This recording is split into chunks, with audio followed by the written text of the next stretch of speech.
റോമർക്ക് എഴുതിയ ലേഖനം 8-ാം അധ്യായം 11-ാം വാക്യത്തിലൂടെ ദൈവവചനം നമ്മെ പഠിപ്പിക്കുന്നത്, യേശുവിനെ മരിച്ചവരിൽ നിന്ന് ഉയർപ്പിച്ചവന്റെ ആത്മാവ് നിങ്ങളിൽ വസിക്കുന്നുവെങ്കിൽ ക്രിസ്തു യേശുവിനെ മരിച്ചവരിൽ നിന്ന് ഉയർപ്പിച്ചവൻ നിങ്ങളിൽ വസിക്കുന്ന തന്റെ ആത്മാവിനെ കൊണ്ട് നിങ്ങളുടെ മർത്തി ശരീരങ്ങളെയും ജീവിപ്പിക്കും.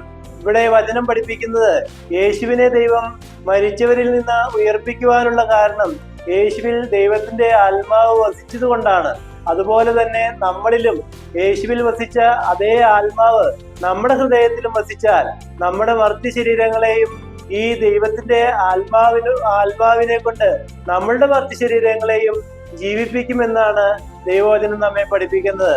നമുക്കെല്ലാവർക്കും ദൈവത്തിന്റെ ആത്മീയത ഹൃദയത്തിൽ സ്വീകരിച്ച് ജീവനുള്ളവരായി തീരാം. അങ്ങനെ നമ്മളുടെ മർത്തി ശരീരങ്ങളെ ഉയർപ്പിക്കുവാൻ പ്രാപ്തരായി തീരാം.